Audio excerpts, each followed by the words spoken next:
Hello, Bears fans, and welcome to another episode of the Bears on Tap podcast. I am Ron Luce, joined by the man himself, Mr. Q. And as everybody who likes us here at Bears on Tap knows, it is draft season. And what that means here at On Tap, it's Q season.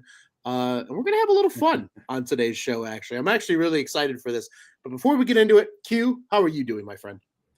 I'm doing good, man. Just think I got 42 prospects left to watch. And That's it? Just last week 42? I said like 50 something, and I watched like 20, and that math doesn't add up because I keep adding prospects. So Hey, that's not a bad thing, though. That's not a bad yeah, thing.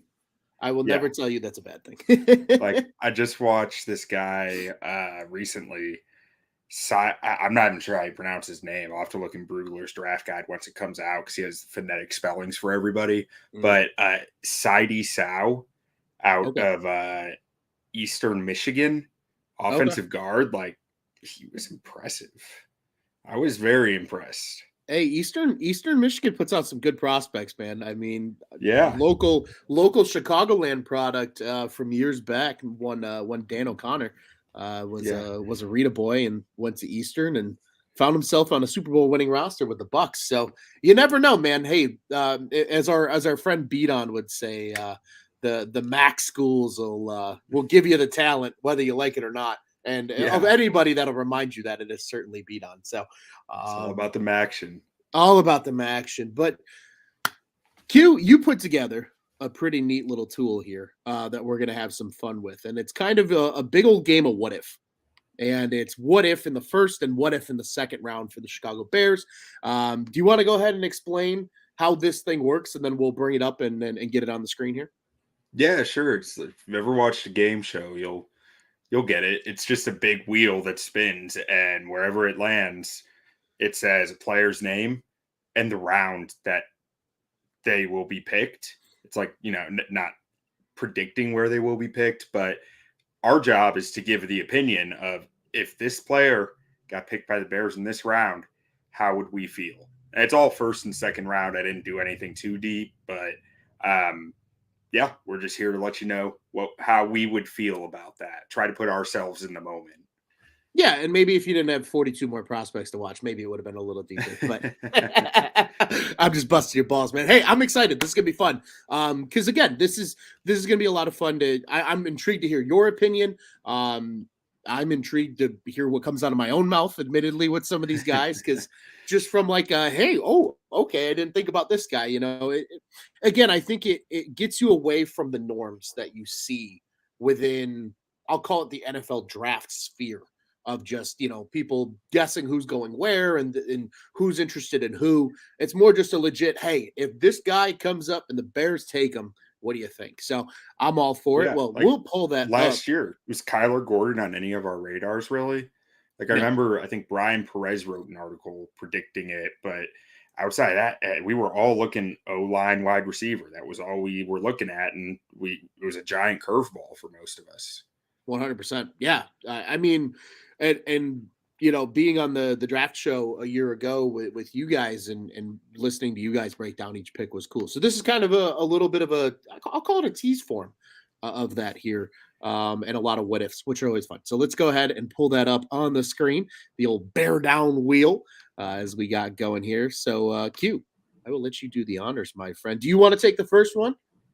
Yeah, sure. I'll go ahead and do the first one. All right, let's Hopefully, I do it. get someone good. The anticipation's killing me. Oh, that's a good one. Darnell Wright in the first round.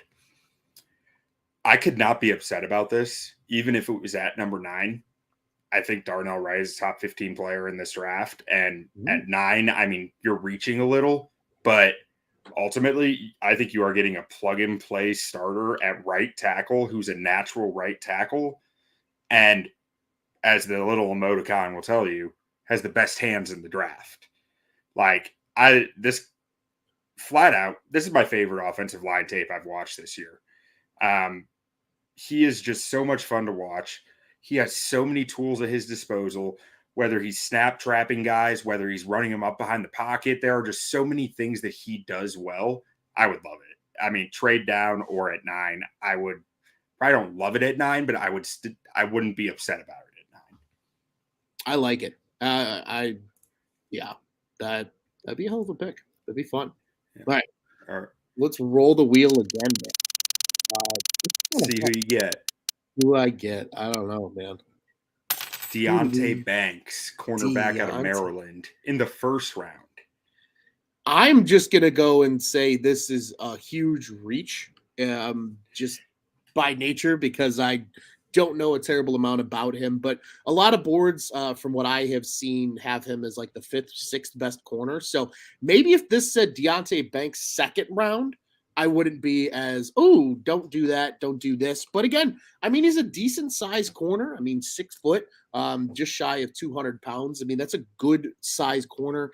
I'm not sure whether the Bears would want him more outside or in the slot. Obviously, I feel like they could go either way because I feel like Kyler Gordon can play both of those. So it's more of just a, hey, if you get a corner, wherever he's strongest, they'll play Gordon then in the other spot. But at the first round, I would not be happy about this pick. This would be one of those classic, like, where they panned the draft party. Q. Yeah. And everybody's, what the hell is this? They're yelling at the cameras. That would be the reaction, I think, for that pick in the first round. So Banks he's a pretty divisive prospect from what I've seen. I've seen a lot of variation on where people have him ranked. I think he's the 3rd best corner in the class. But there are people who don't think he's a top 50 pick either.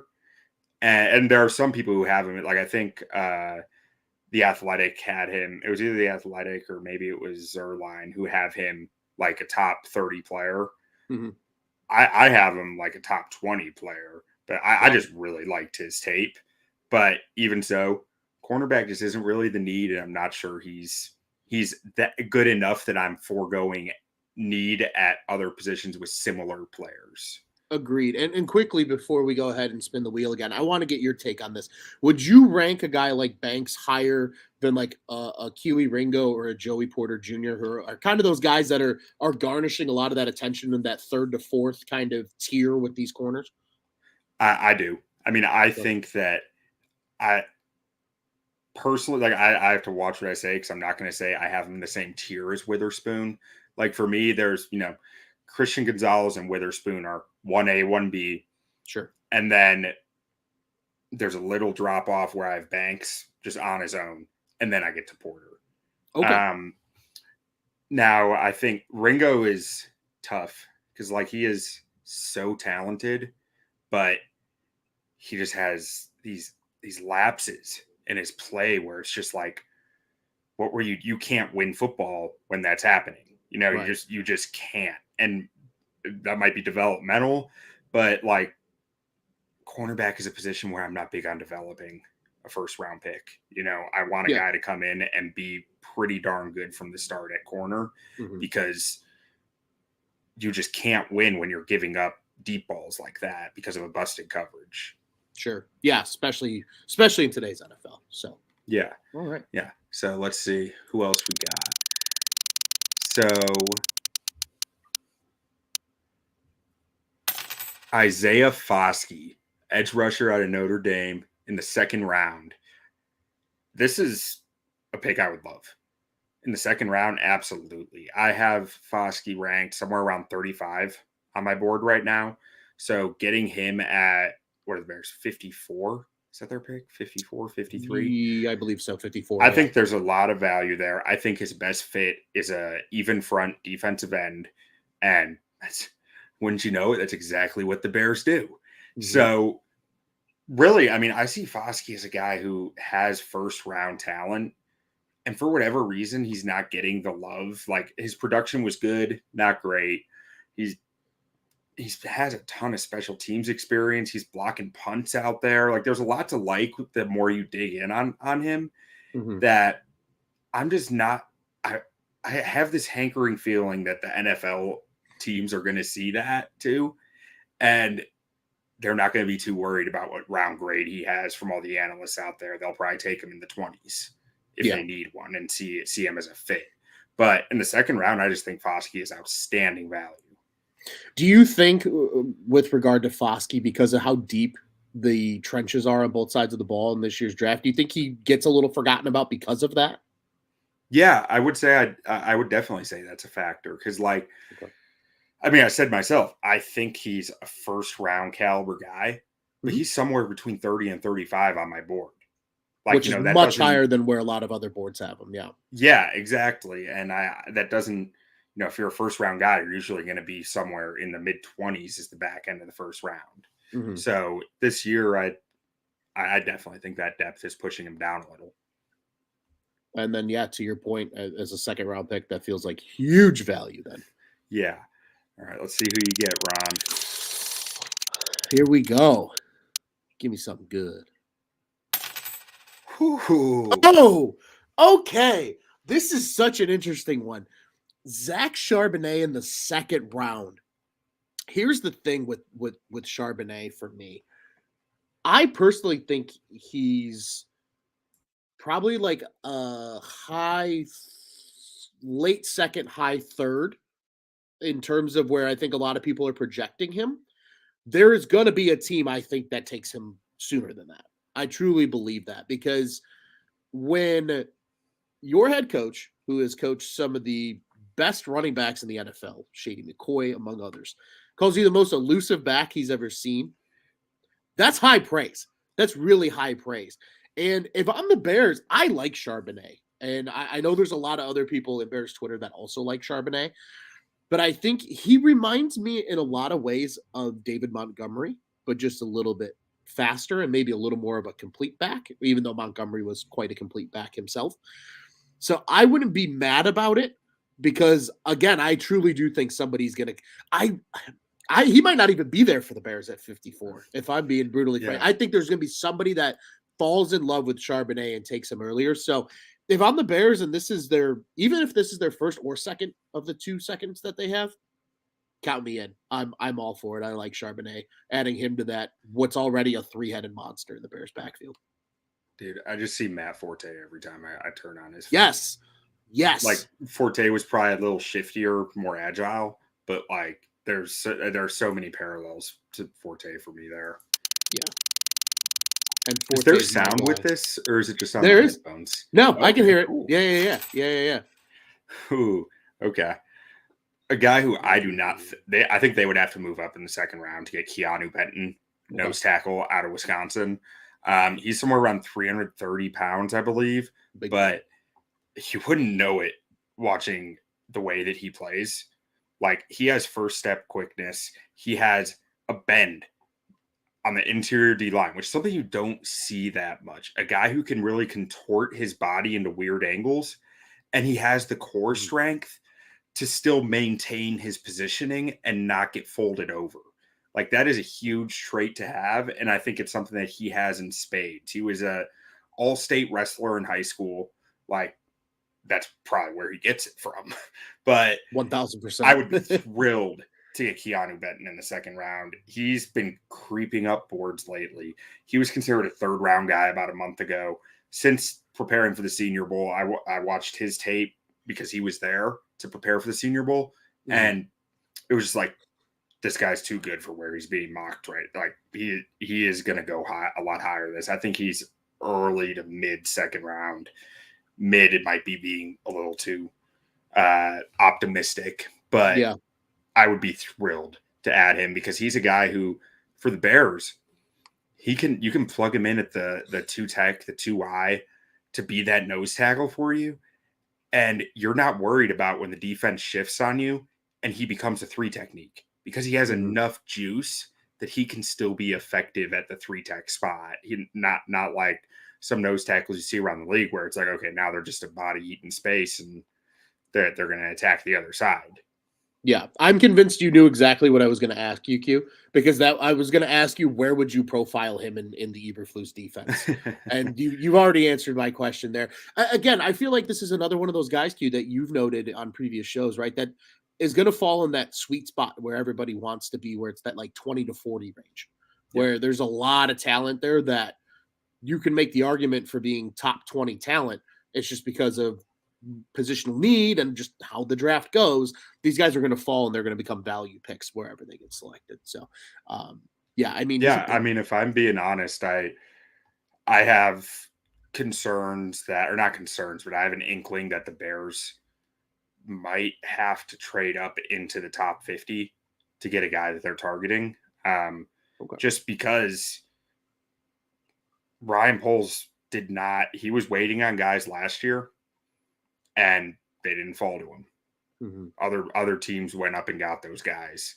And maybe not necessarily in the second round or like with any specific pick, I'm saying, but like Mhm. it just felt like the way that draft worked out, he was waiting on specific guys at specific picks, and he was just outside the range of where he needed to be. Mhm. And I think that might make him a little more reactive to make sure he gets a certain guy this time around. Not that he's going to become Ryan Pace, like Was giving just gonna everything say that. away for a guy that he wants, but like Yeah. there's a middle ground here, you Yep. know, and I Yep. think we might see some of that. Same page, man. I was gonna say the exact same thing. Exact same thing. All All right, right. let's roll the I love this wheel. This wheel's so much fun. wheel. The like suspense is killing me every single time. Ooh, okay. This is interesting because I feel like Addison almost, at least lately, has become a bit of a forgotten name in terms of like the top receivers, right? Because, you know, JSN has generated so much buzz. I think there's a lot of teams that are going to be fascinated with what Quentin Johnson brings to the table. But Jordan Addison would be still, I think, a very welcomed pick for the Bears. Maybe not necessarily at number 9. I think this would be the kind of guy if, hey, somebody called in the 19 to 23 range and wants to move up to number 9 and they're about to sell you 3 or 4 more picks to go with it, then I think a Jordan Addison makes a ton of sense. You get him in that late teens, early 20s range, you add another weapon for Justin Fields, and again, you add a guy who I think entering the season, it was kind of a three-horse race for that top receiver spot with Addison and Johnson and JSN. So I would not be mad at the pick at all. I think 9 would be a bit of a reach, but if they were to move back and still get a guy like Addison, I think that's a great value, not only for polls in general, because he's probably picking up more picks, but obviously because you give JF1 another weapon. Yeah, so Addison is kind of just a difficult read because he was so successful at Pittsburgh, right? And he was still very successful at USC. Mhm. At Pittsburgh, he played inside, he played outside. He was versatile enough to play kind of all over the field. Mhm. At USC, they focused him more into the slot, I believe, and he was still did his thing. But you look at his numbers from the combine, you see that he weighed in at 174. And the track record for receivers under 180 is just not good. They typically struggle to stay on the field, and Mhm. they're just, you have to be special to not get constantly rerouted and not get just bullied out there when you're that light. You need special Mhm. speed. And Addison doesn't have special speed. You know, Mhm. he's a technician. He's good at his job. So he becomes a really tough read for me. Like, and I think for a lot of people right now, where it's you're sitting there just wishing that he weighed in a little higher than he did, Mhm. and wishing that you could trust that a little more, that he's going to be fit, that he's going to be strong enough out there, heavy enough, whatever you want to call it, to Mhm. not get out physicaled all the time. And it's not even like he was getting out physicaled on his tape. He's just a tough read. Yeah, I was gonna say he feels like the perfect example of a guy that if he comes in weighing 10 to 15 pounds heavier, nobody's questioning anything. Yeah. Like that's Yeah. literally what it is with Addison because he's only what a buck 73, I think was his official weight. Yeah. So yeah, he comes in at And you know that 185. was a waterlogged weight too, Oh right? yeah, Like, yeah, yeah. He probably had a nice steak dinner the night before, and but that's what all these guys' weights are. You know, sure, that's the sure, standard. Like when I'm saying receivers who weigh in under 180, that's a waterlogged 180. You know, right, like so it's not like the numbers are all kind of consistent there from that standpoint. yeah. The guy who's 180 at the combine is probably like 170, Mhm. but the numbers you're not going to adjust the numbers for everyone being waterlogged. You're just going to say this is the weight that we use. Right. Well, and even if you do take that into effect, then right, like his 173 might really be 165. Yeah. And that creates even more concern then, because it's not even like, oh, he's 173, maybe he puts on 10 more pounds. It's like this dude might need to put 20 more pounds on before we're legitimately concerned about his weight. So Yeah. no, good point. Good point. All right. Let's see who the Wheel of Fortune has for me. John Michael Schmitz, Nice. center out of Minnesota in the second round. I'd be good with this. I can't sit here and say I'd be like jumping up and down, adoring it. But you're getting a guy who can step in at center and play right away. You're getting a guy who does the line calls, is experienced, has basically. I mean, when you're looking at the center position, there's two ways to look at it. Like, you can want the guy like Joe Tippmann, who is like this freakish athlete at the center position. Like, you don't really see that often, and the possibilities are limitless with him. But there's going to be a big learning curve for him in the NFL. Mm-hmm. And there's always that question, will he be able to step up to it? Versus John Michael Schmitz, who's about as close to a finished product as you're going to get. Mm-hmm. Like, you're probably not looking at a guy who's going to be an all-pro down the road, be a game changer on the field for you. But he's a guy who's going to do the little things right, going to bring a physical attitude while he's doing it, and he's just rarely in the wrong spot. Mm-hmm. So you're just getting a rock solid guy there at your center position, which is something I'd be happy with. You know, I mean, I have Tippmann rated higher on my board. He's the only center I have ahead of JMS, but there are more concerns with Tippmann. It's just the upside is much higher, I think. Yeah, he's the kind of guy where I feel like if you do swing and miss on a guy like Tippmann, that if you're bringing him in, you go, okay, like you said, maybe he's not making all pro teams, but assuming he's healthy, this is a guy that feels like he's a 9 to 12 year starter and is just going to give you exactly what you need from the center position. Which, again, if you're betting on surefire bets, even with a second round pick, that's good value from a guy like him, in my opinion. Absolutely. All right. Here Let's see who you got this time around. Interesting one. Ooh, Brian Branch.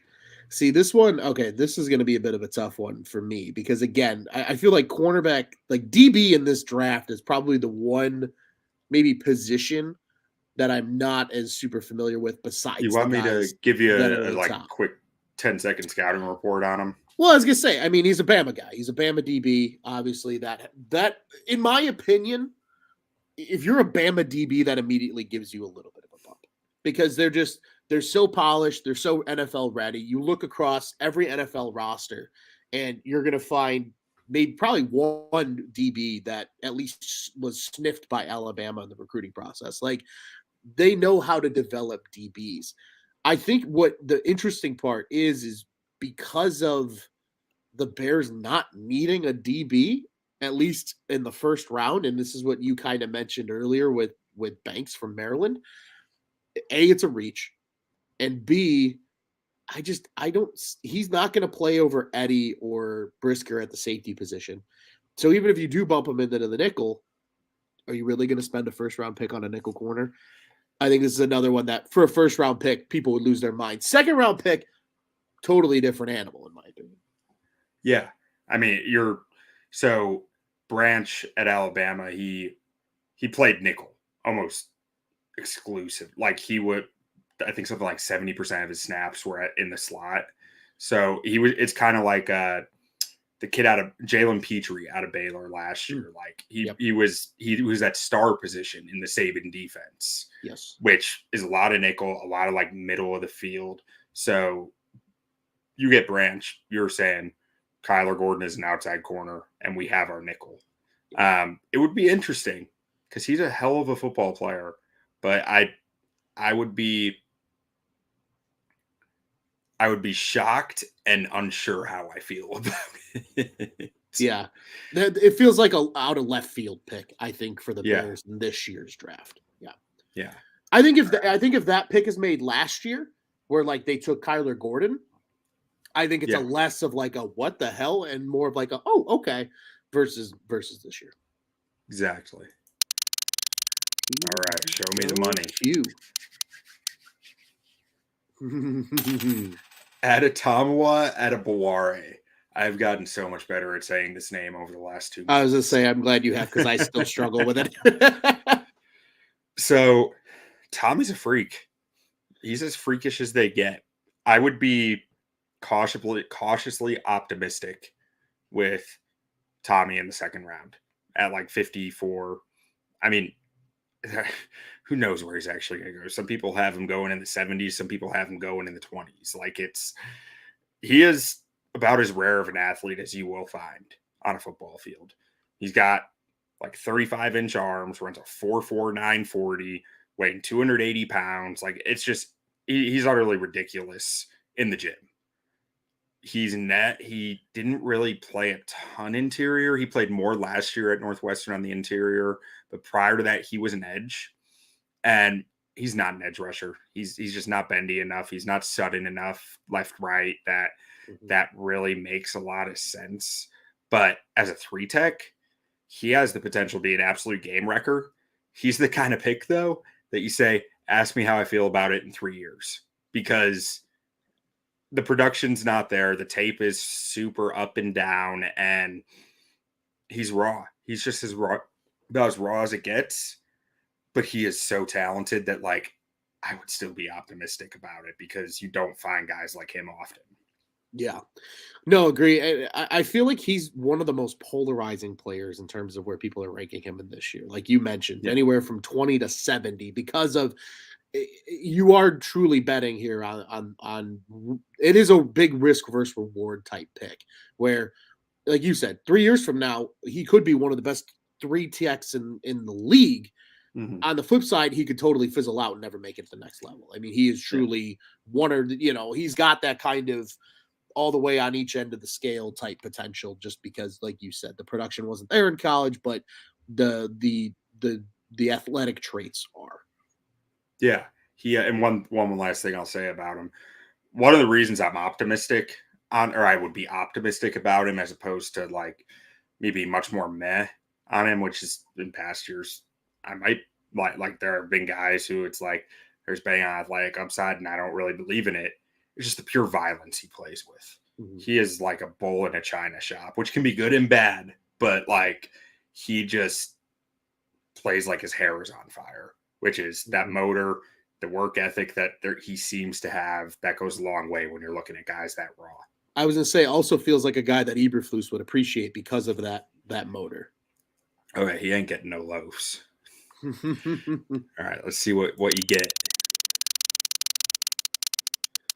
Show me the money. This is your boy, right?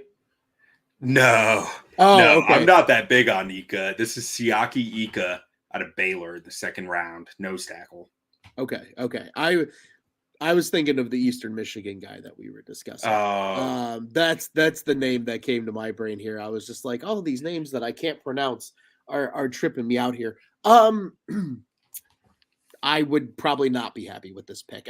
And for one reason only. Like truthfully, it's not even slamming the player. It's I don't see them needing to get a nose in the second round when you've already brought Billings in, who all things considered was a very effective veteran nose. I feel like, especially in a 43, and based on my experience, right? We've seen the Bears and what they've done with the one position in history, right? The Tank Johnsons of the world. Guys like that weren't necessarily high picks, even in the second round, right? I feel like a good 1-tech you can find in the third and the fourth and the fifth round and get value out of that kind of guy. If I'm spending and I'm the Bears second round capital on a defensive tackle, it's a guy that I project as my future stud 3-tech. That's like you said, like we just talked about with Tommy, a guy that's going to be an absolute game wrecker. So for me personally, I mean, again, a guy that's 335 and he's 6'3". I mean, beautiful size. I mean, he fits the bill of he's going to stuff the run and do exactly what you need him to do in the 43. but this is an early pick for me, and this is one that I would be sitting there kind of like Joey said earlier here. He said we were talking about waiting on picks. He's saying you should have waited on Velus. I'd probably be feeling the same way about Ika. I'd be like, yeah, you took him a little early there, bud. A little early for me. So that's my thoughts. I think Velus was the result of waiting a little too long on Alec Pierce personally, but yeah. But Ika, he can pass rush. Like he is impressively slippery, which probably just means he's good with his hands. But he's really only a straight line mover, which means if the quarterback takes one step left or one step right, Ika just keeps going straight. Like it doesn't really, his pressures, I just feel like they don't result in a lot outside of just a stat, like a number on a piece of paper that he got a pressure. Sure.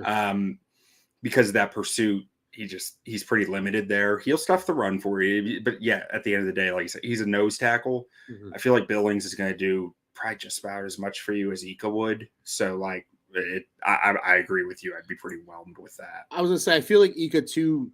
Maybe he's more of a guy that fits better in like a 34 anyway. Yeah, gives you that just straight ahead bull rush the center. You don't expect him to move laterally because you do have those outside guys on the line of scrimmage that can help clean some of that up. 100%. All right. What do we got? All right. I just got done watching Tyreek Stevenson a little while ago. Perfect. Tyreek Stevenson, Miami, Florida, not Miami, Ohio. Miami, Florida cornerback in the second round. He's another guy who's a really tough read. Like, I watched a game of his today that was from last year against North Carolina. And honestly, it was a very clean game. There was very little that he did wrong. He was in press man most of the game. The knocks on him come down to when he's an off man, when he's in zone coverage. He just lacks a feel for space. He is not good playing in space. He's best trying to mirror and match. And even like pattern matching zone coverages, when you ask him to do that, he struggles with it. He just struggles with the idea of I'm playing in this space and I just need to feel, I need to know what's coming. I need to anticipate, and I need to kind of just the instinctive side of that, because that's what a lot of it is, just the feel of it, I think, at least. And that's what he struggles with. So I'd have two thoughts about the Bears picking him here, because I do like him, but I don't think he's the most logical scheme fit being a press man corner. But he could be if the Bears are sitting there saying, we are bringing the Tampa 2 back. We are running a ton of cover 2. And your job is to press the hell out of the wide receiver at the line of scrimmage and then watch the flat. He would make a lot of sense for that. So if they picked him here would be, well, we're going back to the Tampa 2 exclusive. Yeah. Yeah. A little bit of a blast from the past here from the old Bears defenses if they go that route. I was going to say, I feel like because of that nature of being more of a press corner too, right? To me, that screams, at least in the current Bears defense, if anything, outside of obviously going to the Tampa 2, is maybe he's then more of like a slot guy, because then he is more, you're mirroring guys. Maybe he's better than in certain matchups. And again, maybe that's a little too rich for a guy like that in the second round. So his short area explosiveness is really good, but his change of direction isn't great. Like he can get by with his poor change of direction in actual like outside coverage because of his short area explosiveness, his length. He's 6 feet tall. Like he has some factors that kind of make up for it. But if you put him in the nickel, I think he would struggle just because everything becomes magnified that much more at the nickel when it comes to changing direction. You got to be, you don't have the sideline on one side of you as a boundary that you can use. In the nickel, you're playing left and right. Right. You have to play both sides. So I think he would struggle there. Okay.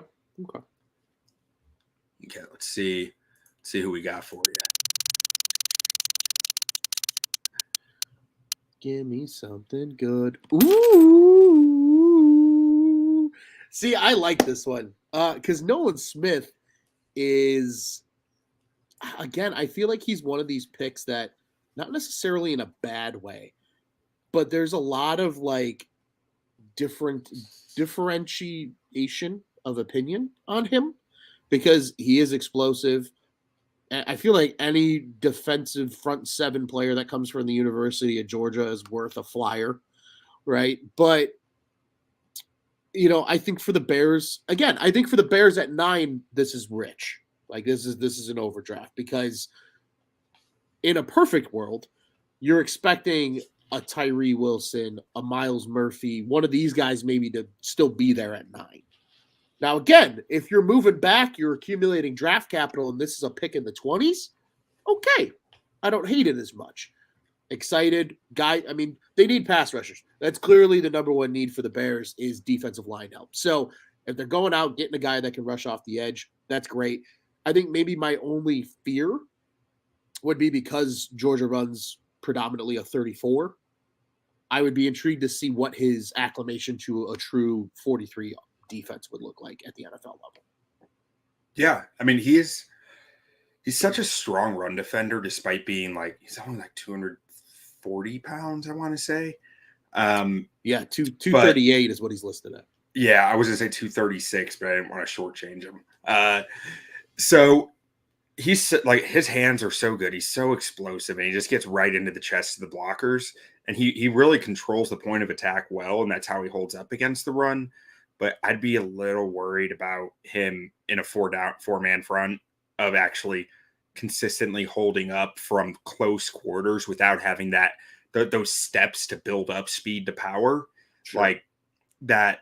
It's a different game when you're coming right off the line into the blocker. It's you got to have a certain base strength. Now, the thing that's really interesting with him, though, he's only put on about 10 pounds since high school.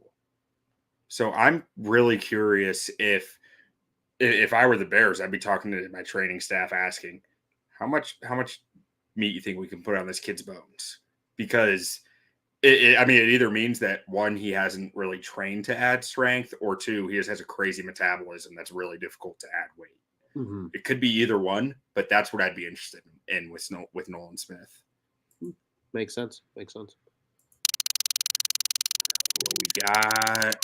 We are looking at Tank Dell, the wide receiver out of Houston in the 2nd round. Ooh. So Dell, some people see Dell as a sweetheart pick, that they really like him. I've only watched one game of his. I watched him against Texas Tech from this past season, and I struggled to see some of the hype.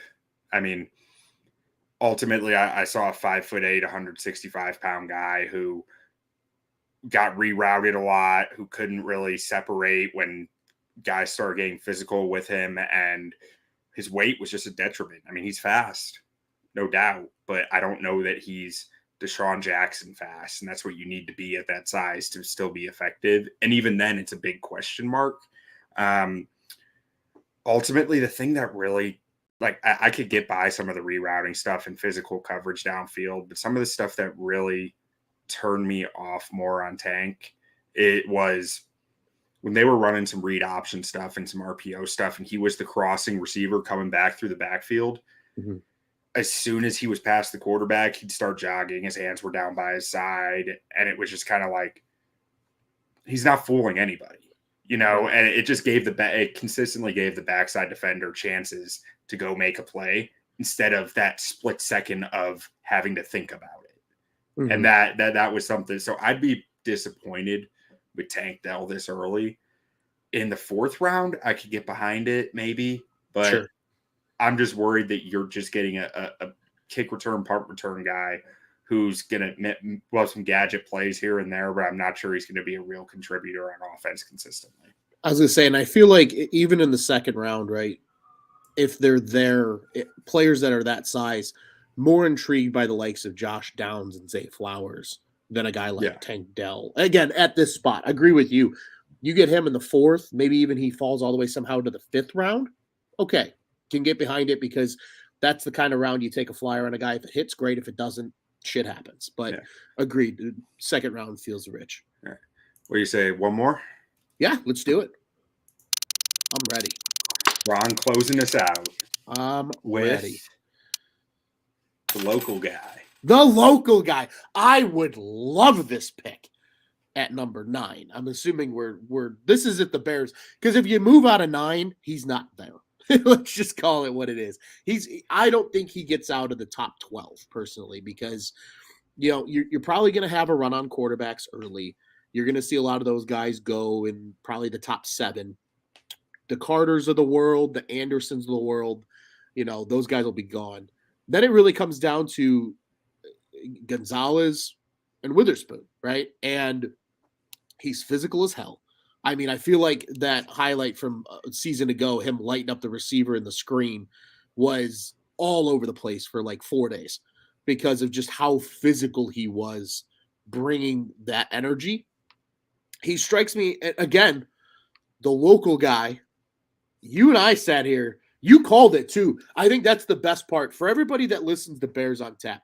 Quentin called the fact that Poles was looking and wanted local guys, and it wasn't by accident. Sure as shit, in the 5 following days, Poles essentially confirms it and goes, yeah, 100%. That's what I think you get with a guy like Witherspoon. And he's watched, right? He's watched the corners of the past here, the Charles Tillmans, etc. He's going to see that and go, wow, I get to play for the Bears. I get to stay home. I mean, if they stay put and take him at 9, I would not be disappointed whatsoever. Yeah, I mean, I would. So I do have Christian Gonzalez ahead of him by a hair on my board. But, I mean, Witherspoon is one of the most physical corners I can remember ever watching. Like, he loves to hit. And you don't find many cornerbacks or cornerbacks who like contact that much. Thanks. Like, Agreed. He is an animal. Like, he just wants to go pop everybody who gets in his way. He is playing till the whistle constantly. Sometimes after the whistle, he's getting a little chippy, a little pushy, and he's got every athletic trait that you could dream of in a corner. The only flags I had on him was the potential for flags, because he gets so chippy and he can get handsy at the top of routes, or if he doesn't accept that he's made a mistake well, so he gets a little grabby when he does. But ultimately, I think that's all stuff that you can work with. He's easily a top 10 pick, if not a top 5 talent in the draft. Like, you can't be upset with Devon Witherspoon. No, agreed. And you add in that local edge, and it just brings it. Now, is he? Together.